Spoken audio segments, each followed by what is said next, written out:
pleasure to meet you. Thank you so much for coming here. It's lovely having you here. Not really too much.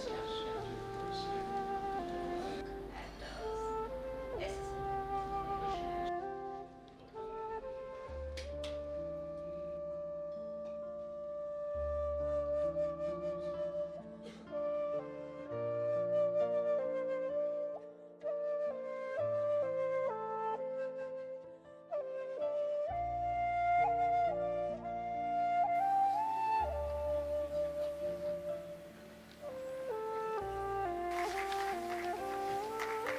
We also request Dr. Sinha Deshpande to extend a warm felicitation to Ambassador Gautam Bambawale.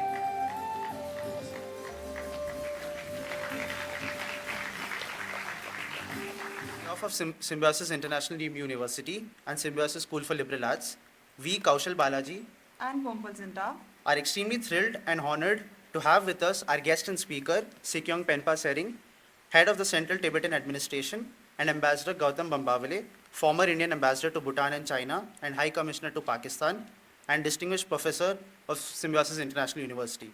We are also happy that the students and faculty of SSLA have this opportunity to interact with Sikyong Penpa Tsering. We would now like to request our director, Dr. Shweta Sinha Deshpande, to welcome our guests.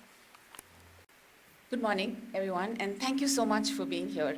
Audience, students, faculty, as well as Sykyong Penpa Tsering, Ambassador Bambawale, thank you so much. It's an honor to have Sir Penpa Tsering here to have a conversation with our students on something that is as important and as close to us as Tibet. But as we were discussing inside, those are conversations that have taken a certain backseat, and especially in the last 20 odd years. When I was growing up in Delhi, there were many more conversations that we had, and yes, he was mentioning the reasons why Delhi knows Tibetan community and Tibet a lot more than the rest of the world or rest of the country at India at this point in time. Formally, on behalf of Symbiosis International University and the Symbiosis School for Liberal Arts, I offer a hearty welcome to you, sir, on the Pune campus of Symbiosis. Symbiosis has been in the education sector for the last 50 plus years. We just celebrated our 50th anniversary in 2021. And we look forward to education as something where students will engage and understand what is happening around the world with them. So while the learning space is about the classroom, it's also about the experiences, about bringing together ideas, bringing together conversations, which often do not take the front or the front page of the news or the headlines in the newspapers or the media news. I must thank Ambassador Bambawale for giving us this opportunity to host Sykyong Tsering, since it was at his suggestion and behest that we actually reached out to your office, and thank you for agreeing and participating in this conversation today. Symbiosis School for Liberal Arts is a special place for Symbiosis as well. We were set up in 2011, and we are the pioneering liberal arts education center, which was for the first time in India talking about education which was trying to transcend disciplinary boundaries. As you are aware, education in India follows a certain disciplinary structure where right from your grade 11th and 12th, you are essentially engaged with a particular discipline.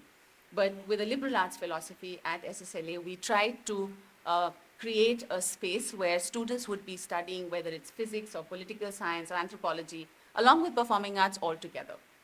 And Symbiosis, SSLA, as you know, is a constituent of the Symbiosis International University.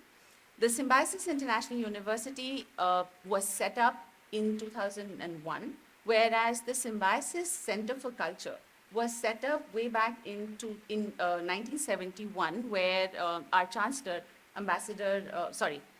Chancellor Professor S.B. Mujumdar, he dreamt to create a world where students from across nations, across continents, across boundaries would come together and engage in conversations. So the Center for Symbiosis Culture was set up to have a large number of the Afro-Asian students and the Indian students engage in conversations. And Pune, as you know, has been known as the Oxford of the East, and a large number of these students would be in Pune but would not necessarily be able to engage in a community conversation, because even today, when you are not part of your own community, you are treated as an alien, and that was something that was really bothering Dr. Mujumdar, and based on that, he set up this particular center. Around late 1970s, he brought in education as part of a forum where students from across cultures would come together and study. Because education, he believes, was something that will help individuals and young individuals and the youth of the nations across the world come together and discuss and have conversations about things that were important, things that were beyond just the textbooks, things that would help them experience the reality and then have conversations about these realities. Uh, Symbiosis literally means peaceful coexistence. And in having said that, if you look at what Symbiosis has built, we have 40 plus thousand students which come in from 85 different countries across the world. SSLA, in that sense, brings together ideas from across the continents, across the disciplines. Moving forward, the vision that Dr. Mujumdar put together led to a learning space where liberal arts became an experiment in the 2000s, when the Indian education sector was going through a certain ebb where neither students nor faculty were really engaging in the classroom, right? And we were talking about the industry and our young individuals not being competitive enough, not being competent enough to become part of the industry. And at that moment in time, liberal arts was conceived as a space where not just the education in terms of disciplines, but also the skills that the individuals need in terms of communication, in terms of research, would all be offered to the students. Conversations problematizing conversations that problematized increasing mobility of students from India, which talked about brain drain. Conversations that talked about the lack of energy in the classroom among students. All of that led to setting up of SSLA as an institution. As a community, SSLA tries to engage with the space that it is located in. So our community becomes our lab. Our community is our laboratory where we learn and we experience the reality and then take those conversations forward. Your conversation today with SSLA will further enhance the many, many discussions that we have, emphasizing the interconnectedness of the reality that we experience. SSLA corridors and the classrooms often become this argumentative Indian space where important conversations are taking place and our young individuals are getting ready to raise some of these important concerns in the larger global scenario. Today is a special day as well because it's Teachers' Day, right? So it's important to touch upon this idea that while as teachers we engage with students in the classroom and we believe we impart education, I also feel that in the classroom there's a lot that we learn with the students. So I think today too, this space will be a co-facilitated space where we will be engaging with you to learn things, and I'm sure the questions that our students will raise will also help us relook at information that exists around us. So thank you so much for being here today, and happy Teachers' Day to everyone, and thank you for being here. Ambassador Bambawale is a former Indian diplomat and served as the Indian ambassador to China from 2017 to 2018, Bhutan from 2014 to 2015, and the High Commissioner of India to Pakistan from 2016 to 2017.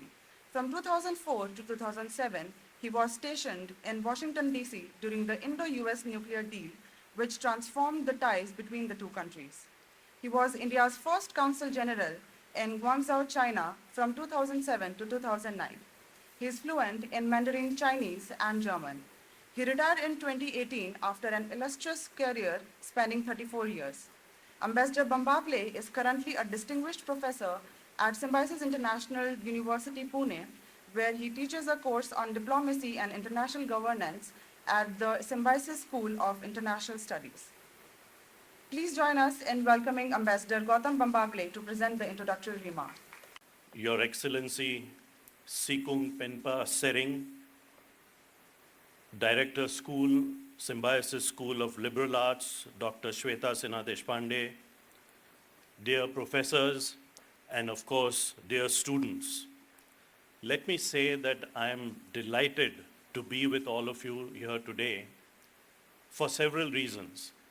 The first, of course, is that today is Teachers' Day.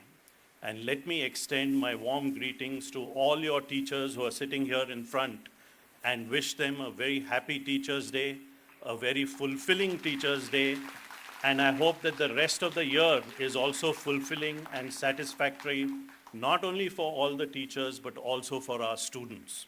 So that is the first reason why I'm very happy to be with all of you here today. The second and possibly more important reason is because we have a very special guest with us today, Sikyong Penpa Tsering. He is the head of what is described as the Central Tibetan Administration. He is also referred to as the Prime Minister. Sikyong translates to leader or head. It also translates into Prime Minister of the Tibetan government in exile here in India. So this is a very, very special day for all of us here at the Symbiosis International University to have this very special guest amongst us, and he's going to be talking to us about why Tibet matters. Let me share with all of you that when I worked in the government of India, especially for a 5-year period between the middle of 2009 to the middle of 2014, the job that I did then as Joint Secretary East Asia in the Ministry of External Affairs of India also involved being the government of India's chief interlocutor with the Tibetan community in India. And that is when I first met Penpa Tsering, who was at that time the head of the Tibetan Parliament in exile in Dharamsala. Also, I had the pleasure of meeting His Holiness the Dalai Lama, but more about that a little later. When I worked for the government of India, I would not, in my public remarks, refer to either the Central Tibetan Administration or the Tibetan government in exile. And the reason for that was that the government of India does not recognize these two entities, either the Central Tibetan Administration or the Tibetan government in exile. And the reason for not recognizing these two entities is because right from the middle of the 1950s, India has enunciated and followed a policy which is called the One China policy. And as a result of that One China policy, India, the government of India, accepts that the Tibetan Autonomous Region is a part of the territory of the People's Republic of China.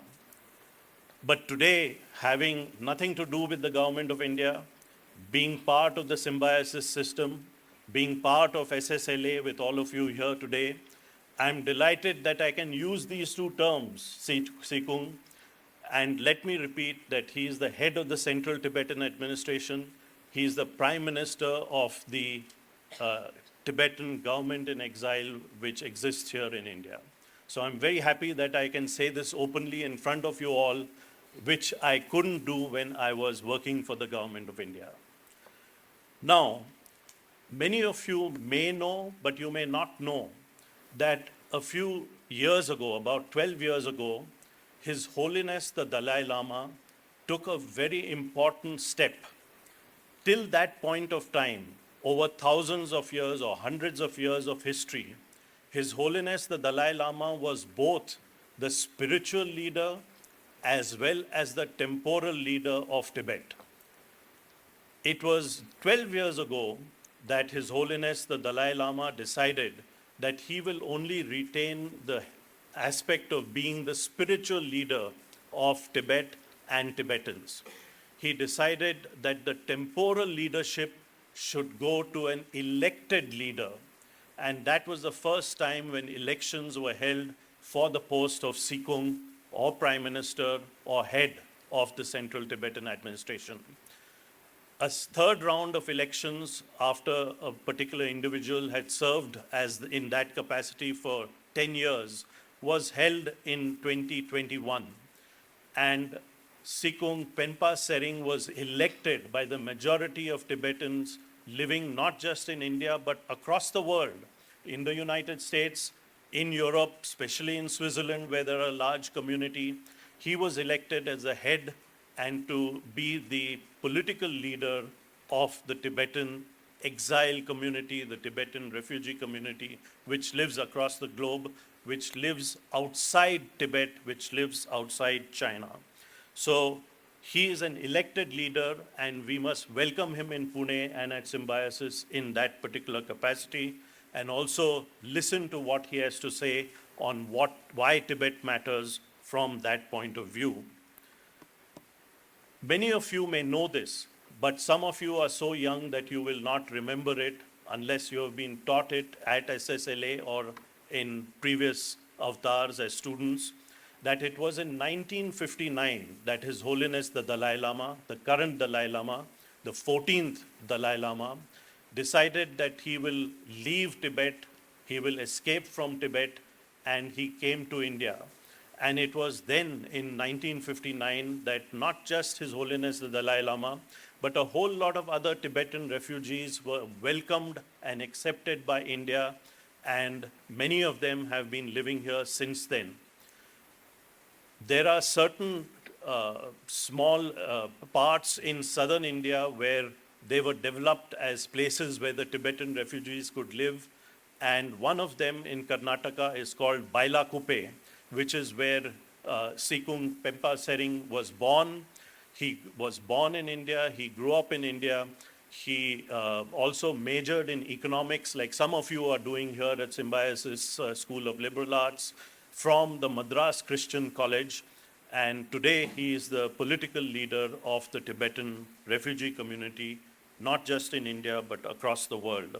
So since 1959, India has been very welcoming towards the Tibetan refugee community, and there are large numbers of them. At last count, it was roughly 100,000, 1 lakh Tibetan refugees who live and work in India across the length and breadth of India.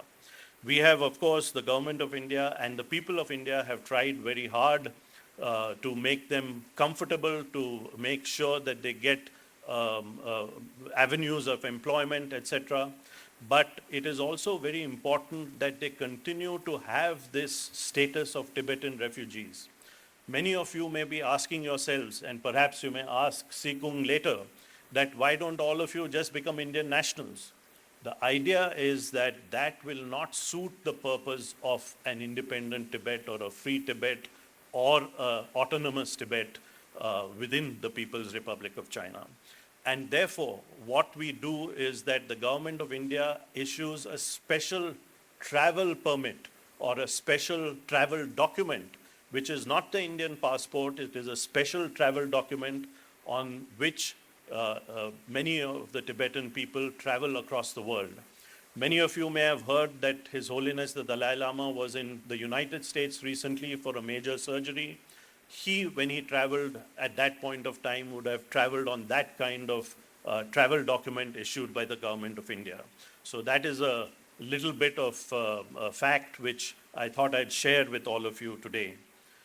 I would also like to say that in 1959 and since then, right down till today, 2024, we have been very welcoming of His Holiness the Dalai Lama, as well as other Tibetans who have settled in India, and which makes me think that there is a leader of another neighboring country of ours who is in India today, and I wonder why we are not spreading the welcome carpet for her instead of saying that, she should be looking for some other country to go to, etc.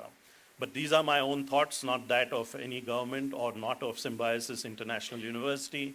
But those are my thoughts, that this is the ethos and culture of India, and we should have, in fact, been laying out a red carpet for that leader from another neighboring country who came to India very recently. Let me also point out one other thing which I would request Sikyong to touch upon, because just as we were talking before we came into this session, he was mentioning that His Holiness the Dalai Lama is now quite aged. He's 89 years old. He's had some major surgery recently. He's getting on in age. And there is no doubt that though we wish that he lives for many more years, that a time will come when His Holiness the 14th Dalai Lama will pass on. So I believe that we in India, not just the Tibetan refugee community, but also all of us Indians, including the government of India, should prepare for that time. And the way I visualize it is that Beijing will anoint, they will decide on a 15th Dalai Lama who is born somewhere in China, perhaps in Tibet, perhaps in other parts of China, and they will propose that he is the 15th Dalai Lama. I have very little doubt that the Tibetan refugee community in India and other parts of the world will also say that there is a 15th Dalai Lama whom they have discovered, and they will prop him up or her up, because His Holiness the 14th Dalai Lama has suggested that his successor could be a lady. So whoever it is, him or her, will be propped up, and there will be a competition for legitimacy between these two individuals. And I believe that not just all Indians, but all the government of India and governments across the world, as many of them have the guts to do it, must back the 15th Dalai Lama who has been selected by the Tibetan refugee across the world. So these are some of the ideas and thoughts which were in my mind, and I wanted to share them with you, give you a flavor of what the Tibetan culture is about, but there is no better person to really talk about it than Sikyong Penpa Tsering. I once again thank all of you for listening to me so quietly, and let me once again, on behalf of Symbiosis International University, extend a very warm and hearty welcome to Sikyong Penpa Tsering, and let me say that we are going to be all ears to your lecture, to your talk, to your address to us, but also please give us the opportunity to have an interaction between the students and yourself at the end of your address, at the end of your talk. Thank you very much. I'm sure you're going to enjoy it as much as I will. Thank you. Sikyong Penpa Tsering is the democratically elected political leader of the Tibetan government in exile, formerly known as the Central Tibetan Administration, headquartered in Dharamshala, Himachal Pradesh. Sikyong Penpa Tsering is the head of the CTA and is visiting the Symbiosis School for Liberal Arts because of the institution's focus on fostering a multidimensional and interdisciplinary education. His visit aligns with our college's commitment to exploring global issues from various perspectives, encompassing philosophy, international relations, and economics. As the leader of the CTA, Penpa Tsering brings a unique and profound perspective on issues related to governance, human rights, international diplomacy, and the socio-economic challenges faced by the Tibetan community. Penpa Tsering's visit is an opportunity for students to engage with these complex, interconnected global issues through an interdisciplinary lens, enhancing their understanding of different fields of study intersect in the real world. Born in Tibetan refugee settlement in the southern part of India, Sikyong Penpa Tsering graduated from the prestigious Madras Christian College in Chennai with a bachelor's degree in economics.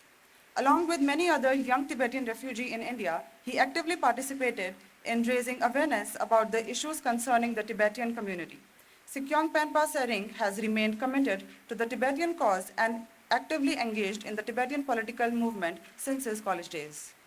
Over 2 decades as a Tibetan parliamentarian, Penpa Tsering spearheaded various initiatives ranging from fostering grassroots democratic principles among the Tibetan public to empowering youth through workshops and seminars.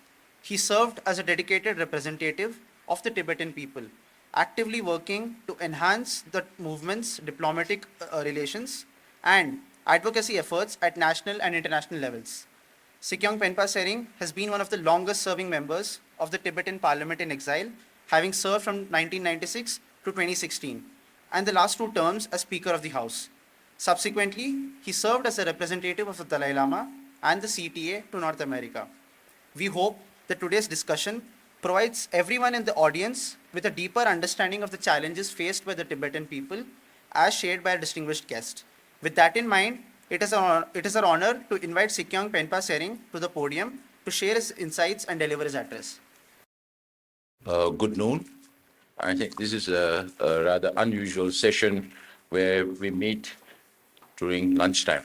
So your lunch will be delayed. I'm sorry, because we were expecting Dr. Majumdar to be part of this program, but unfortunately, I think he was here already day before yesterday for your convocation, and today he's engaged somewhere else and he's not able to come. Otherwise, I wanted to pay my respect to a visionary leader who established these educational institutions and have received honors from the government of India. So even in his absence, I would request Shweta ji to please convey my respects to Professor Majumdar for his contribution. And I'm also thankful to Dr. Shweta Deshpande ji for inviting me here and giving me this opportunity to speak with you. And I had a meeting with the faculty members just before coming here.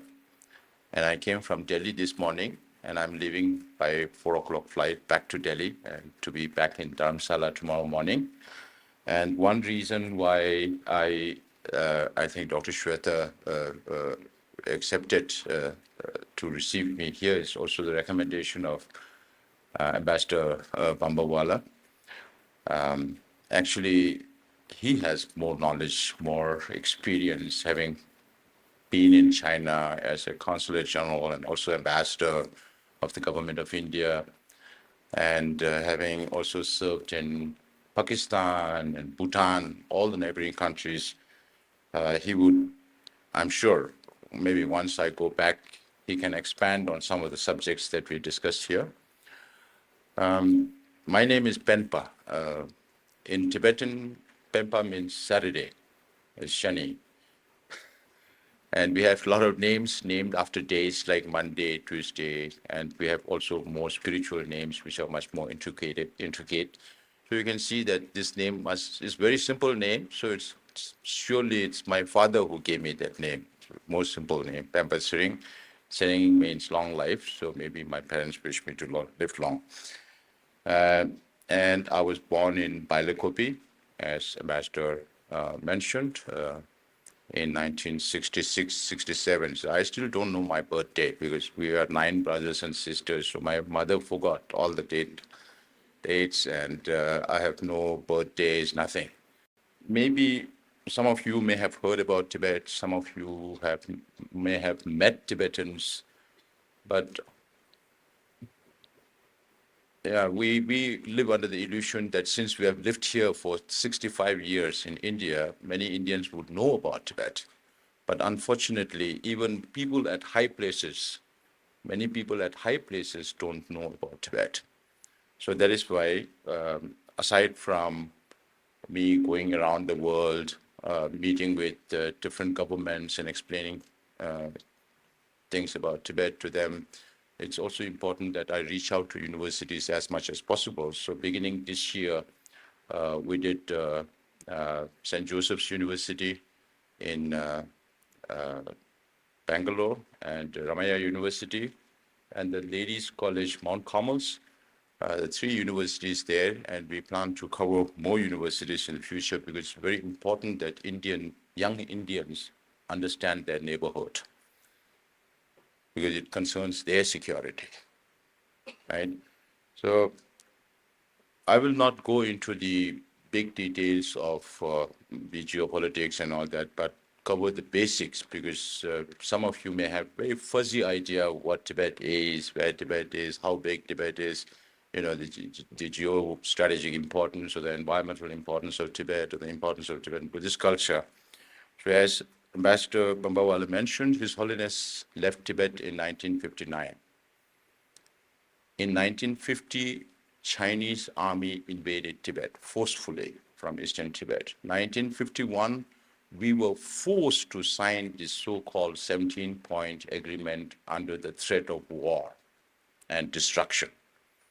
And that's the only agreement we have with Communist China. in India, somehow I get this feeling that Indian historians, the people who may have studied a little bit about Tibetan history, like to put Tibet only as Tibet Autonomous Region, which is what Chinese government does, which is what Chinese government propagates, and that is what Chinese government wants the world to believe, that Tibet is only Tibet Autonomous Region.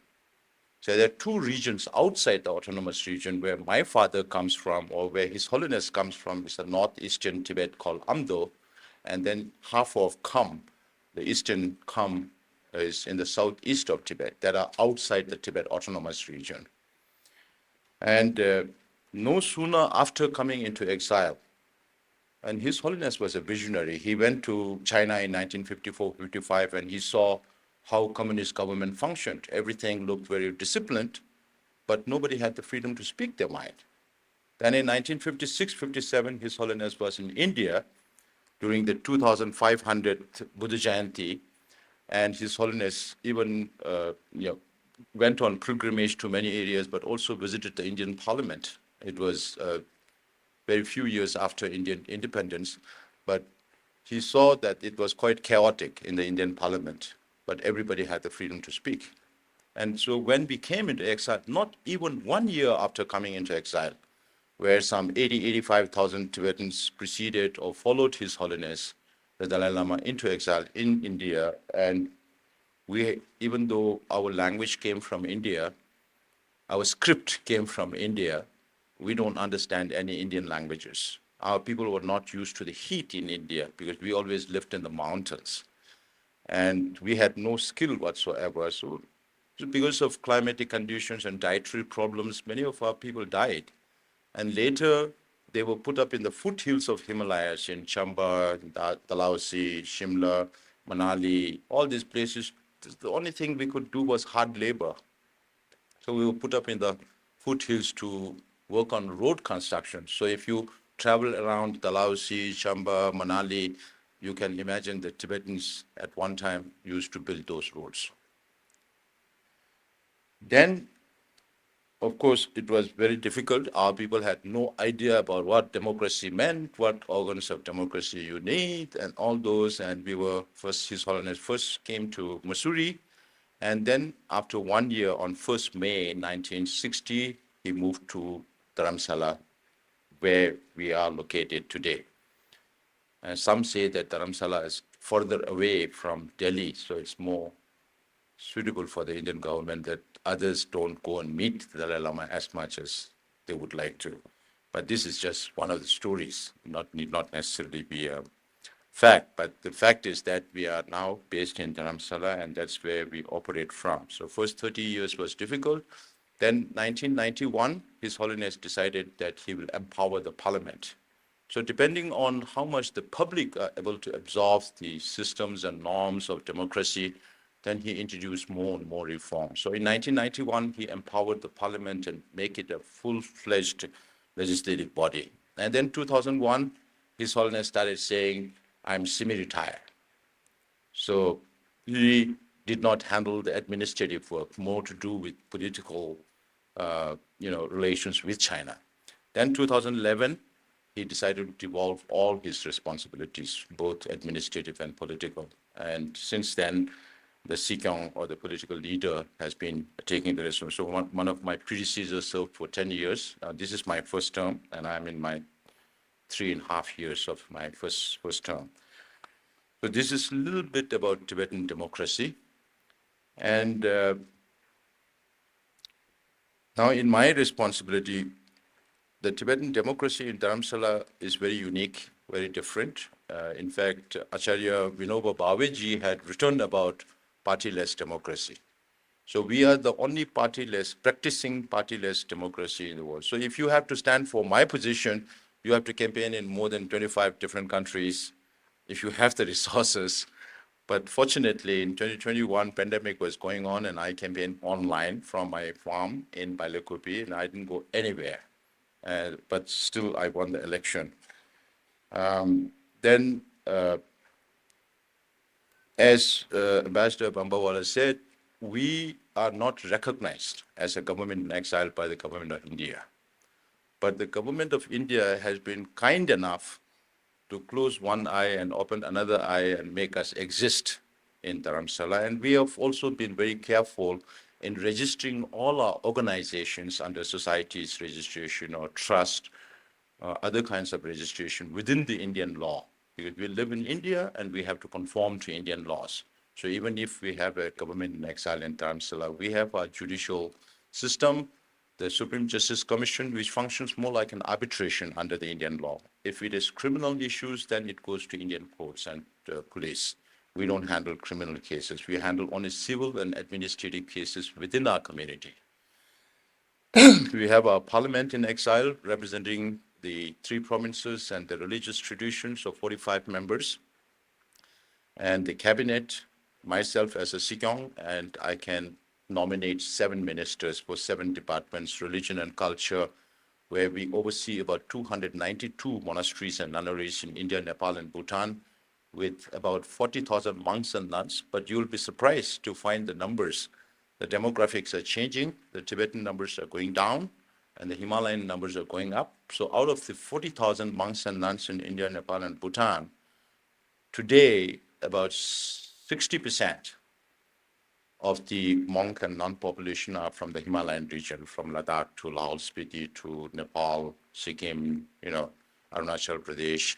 And these monasteries are located in 37 different places in India, in 10 different states and 2 union territories. That's how dispersed we are.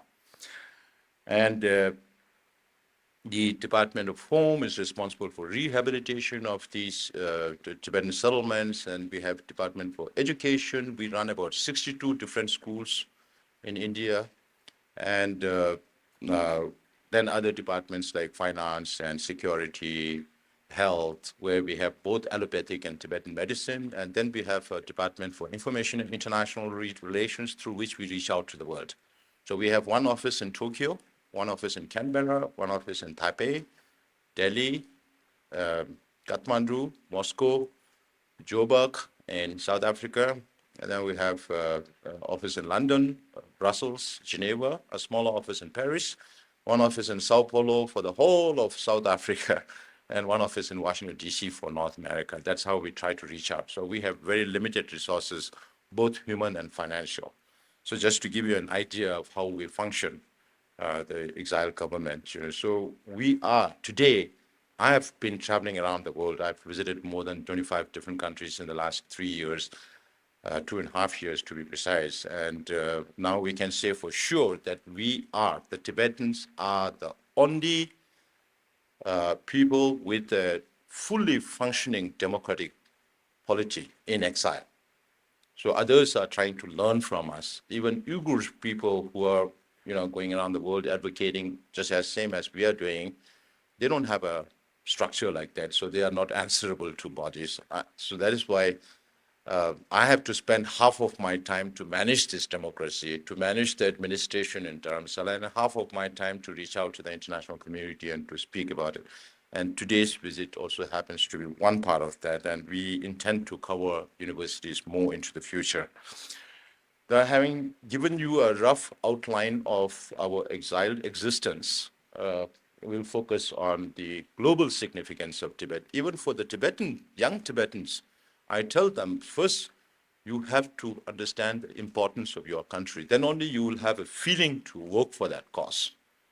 So Tibet is not important only for the Tibetans. The relation between India and Tibet goes back more than 2,200 years. We lived in the mountains, you lived in the plains, just like Chinese also lived in the plains. And there are proponents, the historical proponents who say that the first king of Tibet came from India. And there are 2-3 different versions, but there are 2 versions that says that the first king of Tibet, the shoulder enthroned king, Nyati Sembo, came from India, and that is way back 2,200 years ago.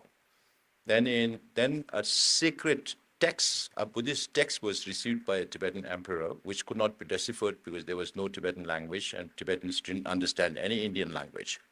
In 7th century, the King Songtsen Gampo sent his minister, Thumisambodwa, to invent a Tibetan script to India. So the Tibetan script is based on Gupta and Brahmi script.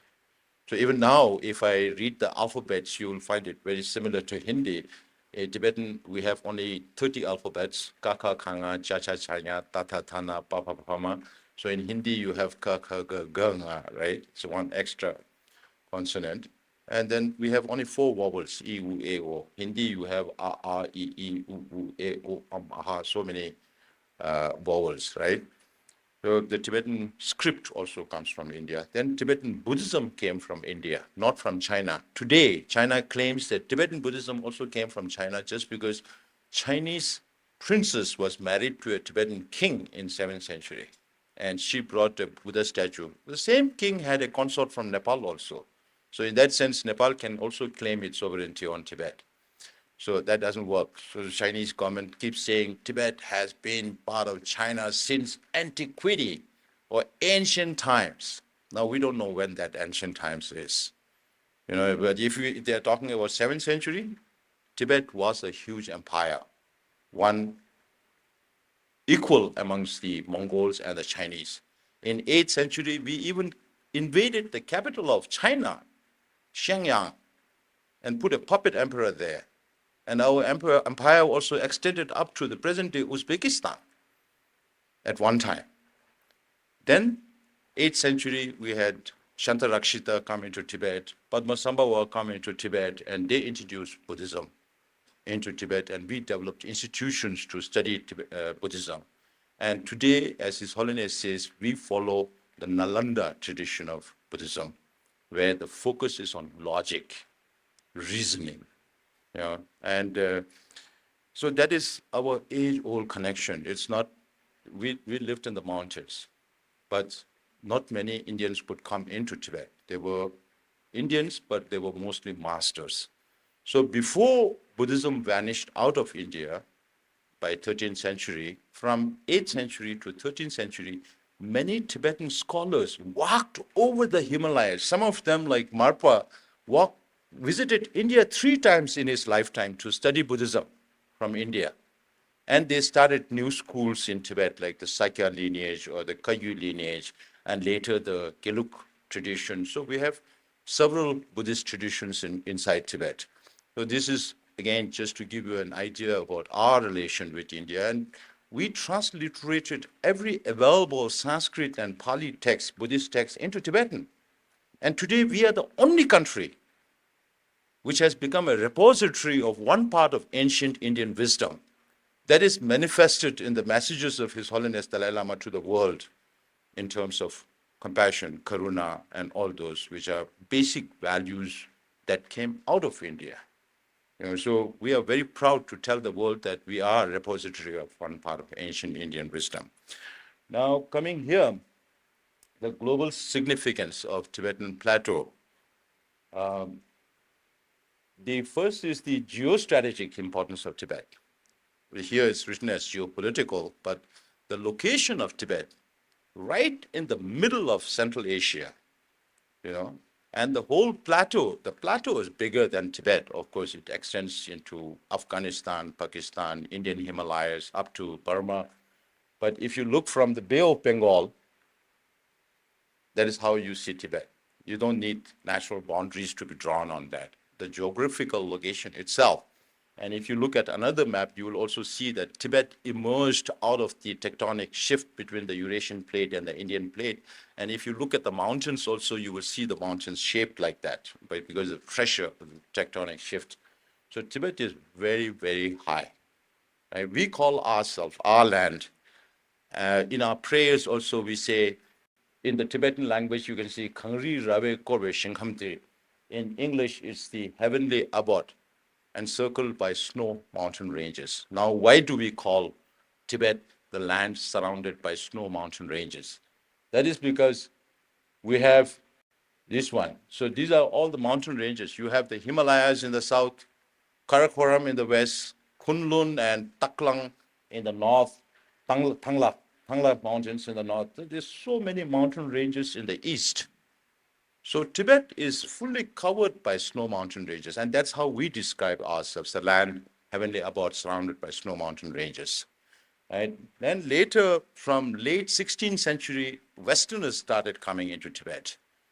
and 17th, 18th. You can count the number of Westerners who came to Tibet. There were not many because Tibet remained isolated for so long, and we didn't allow too many foreigners to come into Tibet.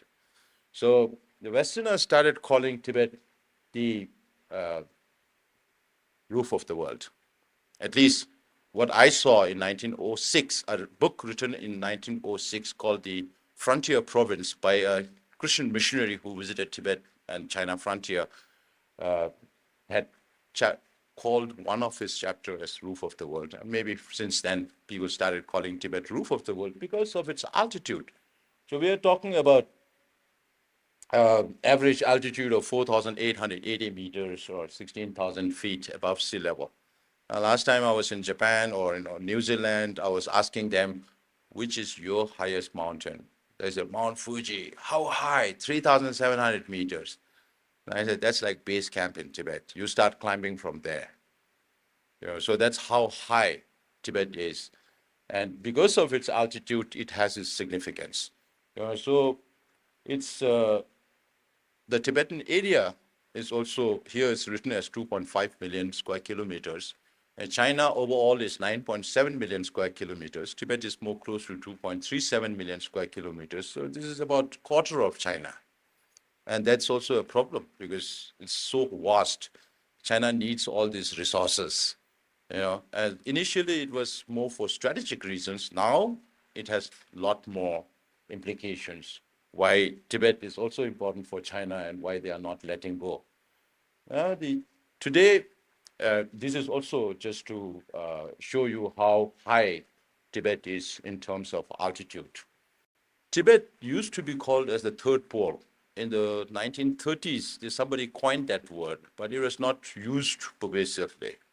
So today, Chinese environmental call Tibet the third pole.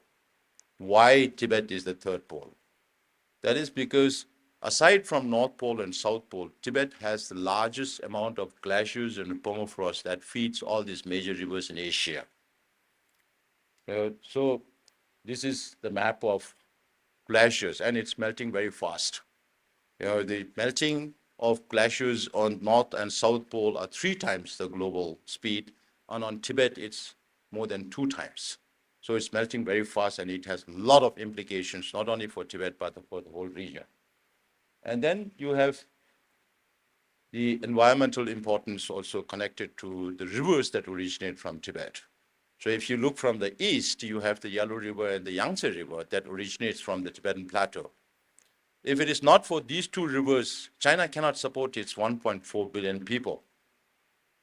It's because of these 2 rivers, the yellow that goes from my father's land into China, that serves the northern part of China, and then the Yangtze that goes into southern China, and it's the lifeline of people in southern China. Ambassador had served in Gongtu also as consulate general, so he's familiar with those territories. And then you have the Mekong. Mekong goes into 5 countries in Southeast Asia. We're talking about Laos, Burma, Cambodia, Thailand, and Vietnam. 5 countries in South Asia. Then there are 2 other rivers, Irrawaddy and Salween, that goes into Burma. Right? And then you have the Brahmaputra. Brahmaputra is this one of the longest rivers in the world. And this place is called the Great Bend, where the Brahmaputra take a U-turn to come into India. And it comes through Arunachal Pradesh, into Assam, and into Bangladesh.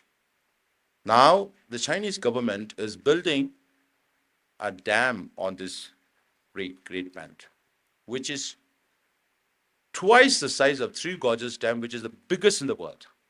And this dam is supposed to produce 3 times the electricity that Three Gorges produces. Now you will have to understand the implications of such a big dam on bordering India. Because the whole place is seismic zone. You have very serious earthquakes. In 1905, the whole of Himalaya shook. Young Husband's building was destroyed in Dharamsala. So this area is very prone to earthquakes, and if something happens to that size of a dam, then what will happen to people downstream in Arunachal Pradesh, in Assam, in Bangladesh? It's going to be catastrophic. I was in Arunachal last year or the year before, and today, as we speak, Arunachal Chief Minister is also going to be in Dharamsala. And they, they have been quite kind to give me official reception and facilities. So they took us over from one place, one Tibetan community to another Tibetan community. We flew by helicopter, and the helicopter went over the Brahmaputra. And when you look from the helicopter, the tributaries that are joining the is pristine clear. You can see from the sky. But the river that is the Brahmaputra that's coming from Tibet into India was very murky. And the locals tell me that this has not been happening for the last few months or few years, 1 or 2 years. It has been happening since 2018, which means that there is a lot of work going on inside Tibet. And this has serious implications. Then you have Karnali that comes from Tibet, and very recently, about a few months ago, we got an image from inside Tibet where China has built a big dam on the Karnali that comes into Nepal and into India. Then, of course, there are also rivers like Ganges that originate from the border of Tibet and India. And then you have the Indus that flows from Tibet into India and then into Pakistan. So Indus Valley civilization was cradled there, just like the Chinese civilization also was cradled on the Yellow River. So the rivers that originate from Tibet is cradled to two oldest civilizations in this world, right? So if we go back now to the political significance, Tibet has been a buffer between China and India for millennia, before communists invaded China. So when we speak about the political or the geostrategic importance of Tibet, then we speak about the Tibetan history also. Just to give you a very brief idea, I covered the 7th century, then from 8th to 13th century, we Tibet disintegrated. There was not one single power who could rule the whole of Tibet. And then 13th century, there was also the very small, not so well-known fact that Bakhtiyar Khilji also tried to invade Tibet from India, from Kuch Bihar. In 1206, he sent 10,000 people into Tibet army. Only 100 returned back. So even when Tibet was disintegrated, Tibet had the capacity to defend themselves.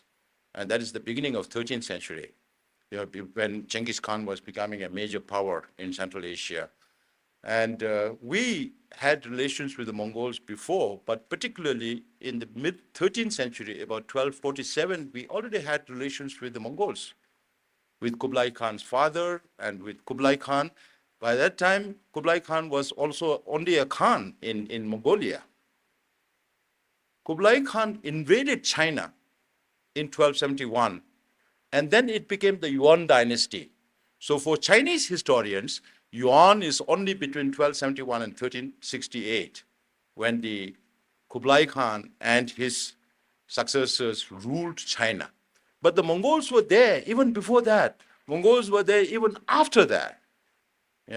And then Mongols were overthrown by the Mings in China, who ruled China from 1368 to 1644. Parallelly, we had 3 dynasties in Tibet. First, the Sakyapas, then the Phamodrupas, then the Rinpoches, and the 4th one is Devatsangpa from 1271 to 1642. Right? So those things were going on, contemporary politics, comparative politics. If you look at, maybe I'll have some, maybe next time we can put those dates, So Tibet was ruled by the Tibetans. Mongols ruled China. Mongols were overthrown by the Chinese. The Mings are real Chinese. There are a lot of academic discourses as to who is the real Chinese. Are only the Han Chinese, or Mongols also Chinese? If Mongols are also Chinese, then Chinese government today can claim half of the world. That is how much Genghis Khan conquered, or his sons and the successors. So that is the history part where we are talking about. But Tibetans never had too much war with India. There was some incidents in Kannauj at one time, and then the Bakhtiyar Khilji incident, and the Dogra War, The Zoroaster Singh was killed by the Tibetans, but he was also very well respected for his valiant some war with Nepal, 2 wars, because of which the Manchus came in. So the Manchus came in to Tibet only in 1720, but the Manchus overthrew the Mings, and they ruled China from 1644 to 1911. But you see the difference. When the fifth Dalai Lama took over Tibet, it was 1642, 2 years before the Manchus, ruled China. Now, if you watch Chinese Kung Fu movies, you will find that the societal perspective of Chinese people is that Manchus are not Chinese. So also the Mongols are not Chinese, Tibetans are not Chinese. So if you want to watch Kung Fu movies, you will find all the heroes, protagonists are Chinese, and all the antagonists, Dakus, are all Manchus, of the last few centuries. So this is a brief historical part also. So we remained the buffer between China and India for centuries. There was never ever a border between China and India. There was never ever a war between China and India. Your border was with Tibet. Now, even today, I say the Indian government has not changed the name from Indo-Tibetan Border Police, Indo-Tibetan Border Force to Indo-Sino whatever. It still remains the same. So since I was born in exile, to fulfill my emotional needs, I go to the border areas where Tibetans live. I have to see my people, take care of them, but at the same time, for me personally, to go in the border area is a very emotional thing. Then I can see Tibet from India's side. I was in Ladakh just the month before.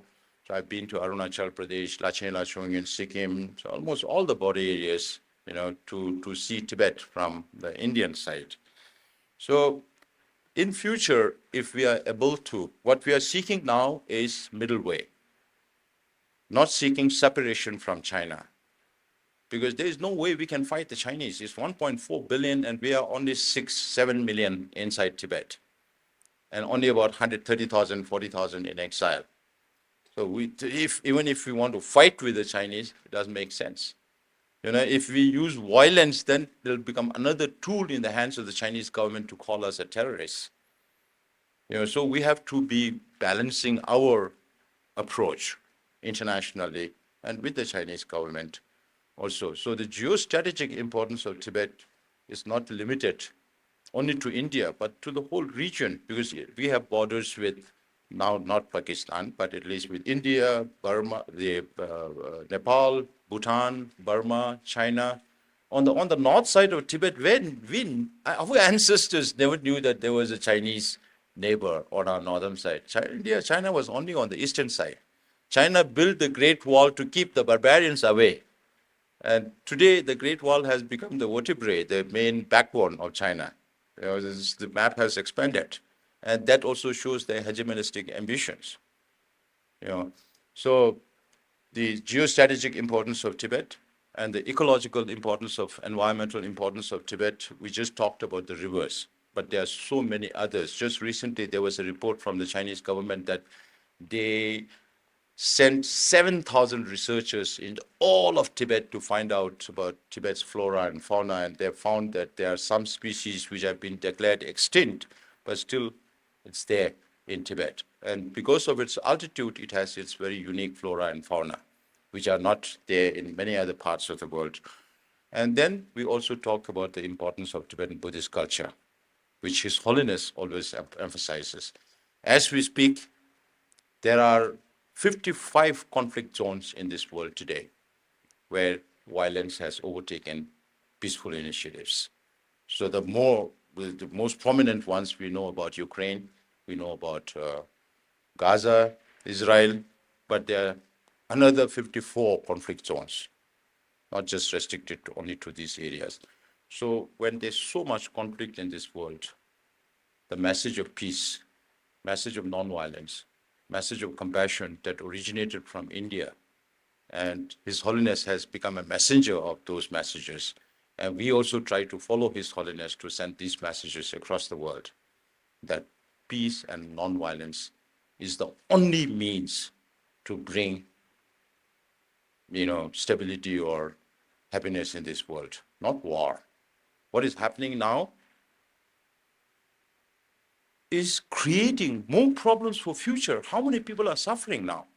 And they've witnessed all this violence by themselves, and all these violence will also keep, their mind going on to take revenge in future.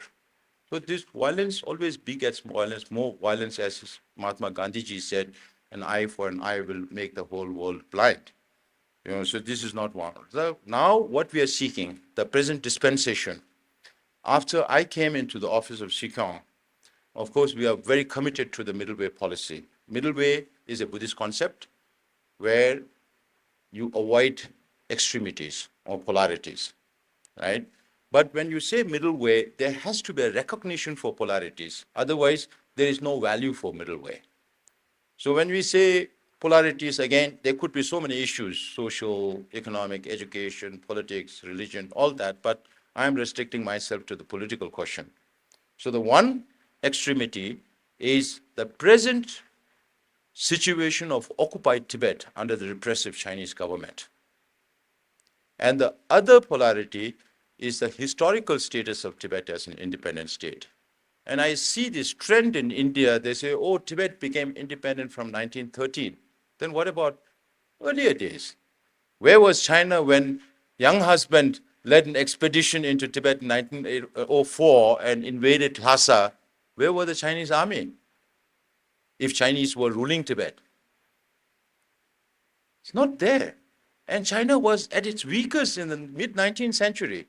How can they defend Tibet or exercise their overlordship over Tibet?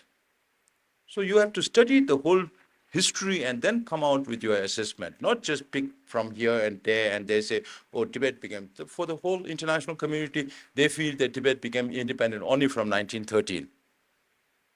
Tibet had been independent. Like India, you had Mughal invasion, you had so many invasions. With neighbors, you always have trouble some way or the other at some point of time. It's not like perennially you'll be not having any trouble with your neighbors. We also had troubles with our neighbors, with the Nepalese. Nepalese invaded Tibet, and then we asked for help from the Chinese, and the Manchus came in 1720. And now they say that Tibet became part of China since 18th century. So those arguments will keep on going. But if you look at many histories of independent countries around the world, Tibet has much more legitimacy than many other independent countries. Unfortunately, after the end of Second World War, when many countries were decolonized, including India, ironically, we came under the wave of communism. And unfortunately, India has its own position. Ambassador Bambawale also mentioned about the One China policy. One China policy is an American position on China. It's not, there are two versions, One China principle and One China policy. One China principle is fight between China and Taiwan, because Taiwan was initially in the United Nations till 1972 before China came into the Security Council. China was represented by nationalist government led by Chiang Kai-shek from Taiwan. So Taiwan claims that they are the real rulers of China, and mainland claims that they are the real rulers of China. So both agree that there is only one China, which is One China principle. The One China policy was developed only after the rapprochement between China and United States.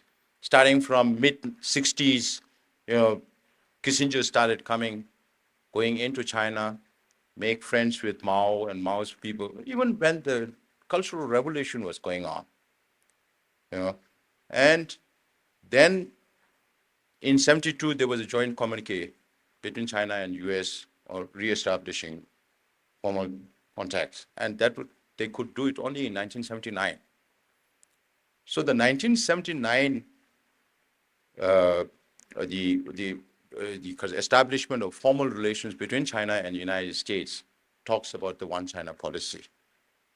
So even today, America's policy on China or Taiwan is called strategic ambiguity. There is no clarity. So you have to look at every word in international politics. Every word makes a difference in how you interpret that position.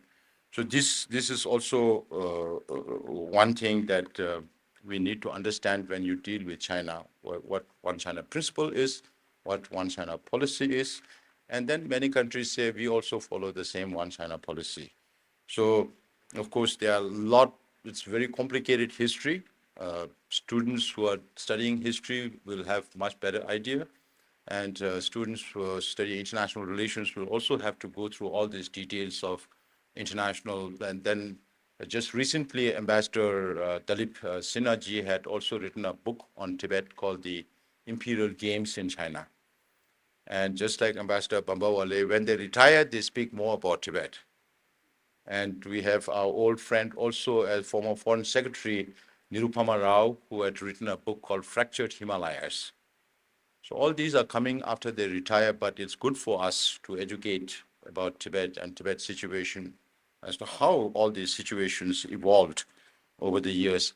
And before I close, because we have to have interactive sessions, so before I close, Ambassador Bambawala asked me also to touch upon His Holiness.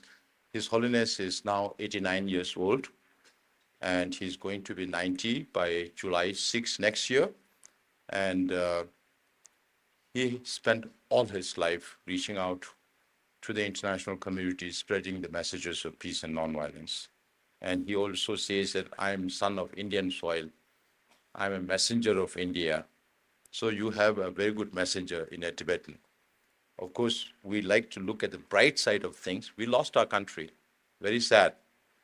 But the world gained the Dalai Lama. If we had not lost our country, His Holiness would still be staying somewhere in Potala or Nobulinga, and he will not be exposed to the world, and the world will not gain the wisdom that originated from India. So at this age, he underwent knee surgery on the right knee. Otherwise, he's okay. A little bit the hearing on the left, but otherwise he's fine. And he just came back from the United States after the surgery, and he's in Dharamsala. And now, wherever I go, starting from BBC Hard Talk last year, they keep asking me this question about His Holiness reincarnation. And His Holiness keeps reassuring us that he will live for another 2 decades and more, and that he'll live up to 113 years of age, because there are provisions pre-signed that this Dalai Lama will live very long. And he himself is committed to living long. But I get asked this question as to reincarnation, so it's a very awkward position for me to be reminding His Holiness about his reincarnation and his passing away when he intends to live for very long. But nevertheless, this is a question that keeps cropping up, and it's natural because we are all humans. His Holiness is 89, and even though we believe that he will live for another 2-3 decades, other people think that there is a limit to life. So this is one area that China is also very, very serious. They are more serious.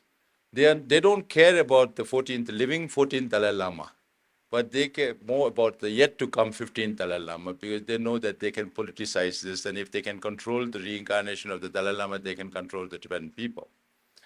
Now, in terms of His Holiness, the process of selection of reincarnation, because right now everything is very, it's all open. I think Ambassador Bambawala also referred to that. His Holiness, when he's asked whether the next Dalai Lama would be a woman, he says, why not?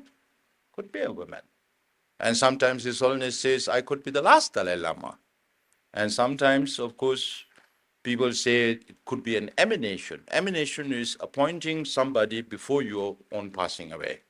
And then you also talk about reincarnation, right? So right now, there is no decision. The only document that is available on His Holiness reincarnation is the September 2011 document, which states that when His Holiness reaches the age of 90, then he will consult the other High Lamas. So that is another 9-10 months from now. So we have to wait for that. But even at 90, if His Holiness feels very good, he might say, right, this is not the right time. I was in Thailand once, and I was reading a local newspaper when President Trump was the President of the United States. One thing that China cannot handle is unpredictability. That is why they never could handle Trump.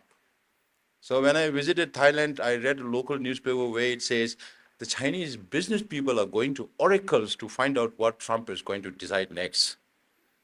So in the case of His Holiness reincarnation also, I think may not necessarily be deliberate, but when I was speaking to one of the senior US official, the official told me, you don't seem to have a process in place. I said, that's your perspective. Some of our Indian friends who understand China, some of us among the Tibetan community, think that the decision that His Holiness has taken is very wise. Because if His Holiness takes a decision now, then China will use all its influence. Just before coming here, we were talking about, as we speak, a whole lots of some leaders from some 25 African countries are in Beijing right now. So that is also happening.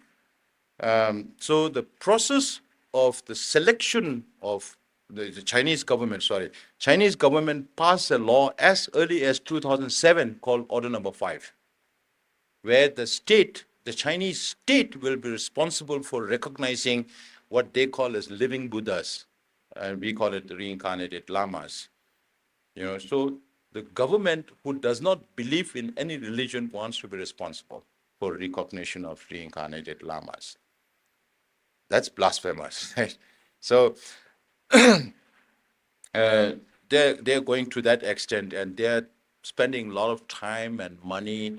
When Nancy Pelosi went to China in 2015, one of the things that keeps coming back is His Holiness reincarnation. And that's how much bothered they are. And that's how they are so afraid of one simple monk, the Dalai Lama. And now what we can do as Central Tibetan Administration is that who was concerned about His Holiness reincarnation? First, it's the Tibetan community inside and outside Tibet. So what we are trying to do is to get every Tibetan monastery or a community to pass statements and resolutions on the continuation of the institution of the Dalai Lama, and also for His Holiness to decide on his reincarnation. Nobody else can. So this is one thing we are doing internal. Then we'll extend it to the larger Tibetan Buddhist community, because Tibetan Buddhist followers are in Kalmykia, Buryat, Tuva, in the whole of Mongolia, and then the Himalayas. And now there are so many other disciples of His Holiness. So this would be one area that we would be working on. And we'll also come out with a publication as to who has come out with what statements and resolutions. That would be tantamount to collecting evidence in support of the Tibetan position, right? And I have also reached out, when I travel around, I've reached out to the president of the Buddhist community in the UK, in Belgium, in Denmark, not Denmark, sorry, in Holland, in France, in Italy. So these bodies are also important for them to pass resolutions. So the Japanese Buddhist Association have passed a resolution, Indian Buddhist Association have passed a resolution to that effect. And then going beyond that, then we have to reach out to governments. So the United States government has passed, the only government that has passed a law on Tibet called the US Tibet Policy of 2002. Now that has been amended to US Tibet Support and Policy Act of 2020, which includes the element of His Holiness reincarnation.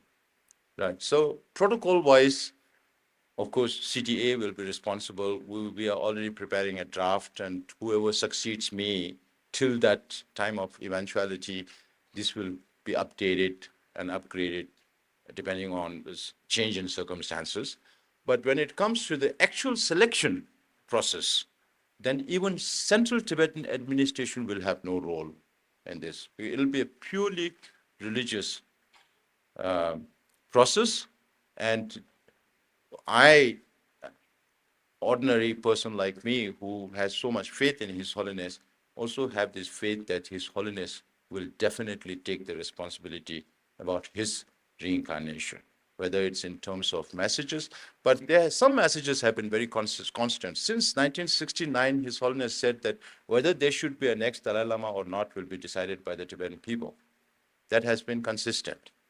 And last several decades, His Holiness has been saying that I will be born only in a free world.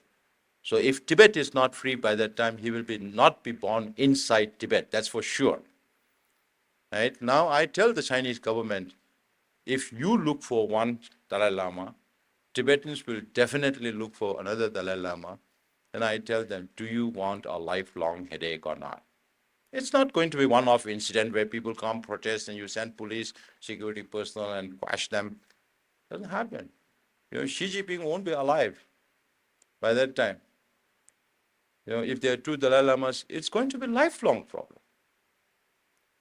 So I also tell them, have you not learned enough lesson from the Panchen Lama saga? Because the 6-year-old boy recognized by His Holiness the Dalai Lama in 1995, soon after His Holiness recognized it, they took him and his family and teachers and everything. We still don't know whether he's alive or not. The Chinese government is so opaque.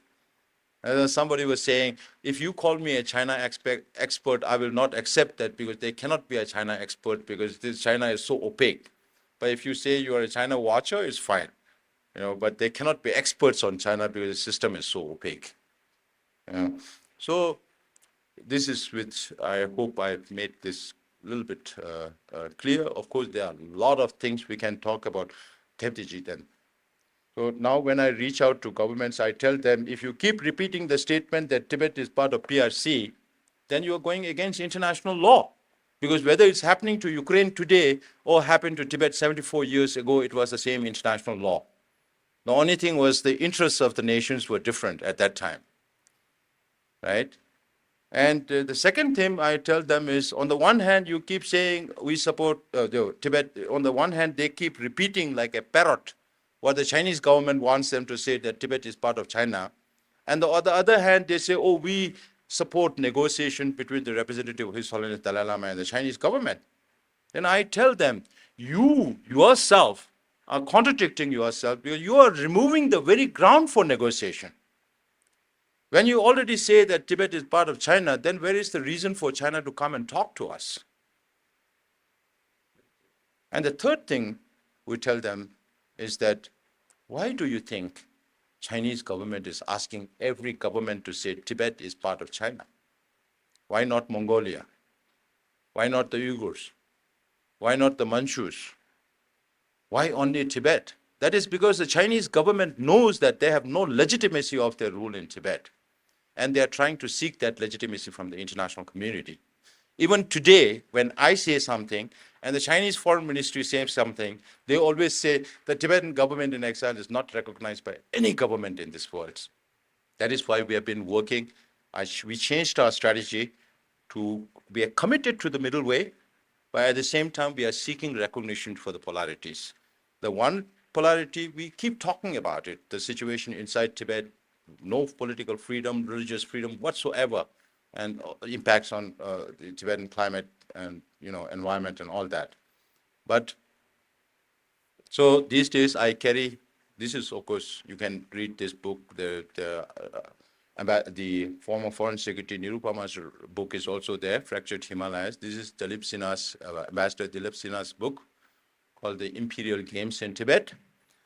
And I carried this book by Michael van Walt van Praag because he is an international lawyer.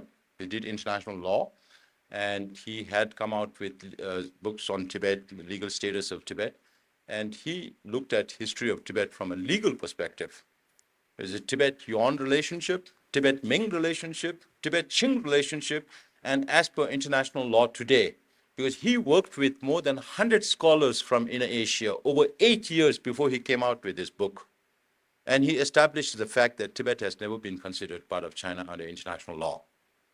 And then I carried this other book. This is in Chinese, if you can read Chinese. The English version should be coming out very soon. When it's available, we'll send one copy to your library, because we are not printing that many. It will be in 2 volumes. And this is written by a Chinese professor. The same Chinese professor I was mentioning, Professor Lau Han Tin, he's also based in US now. But when he was of your age, in the university days, he always used to be perturbed by this question as to why Chinese government is asking every government to say Tibet is part of China, if it is true of what China has been saying, Tibet has been part of China since ancient times.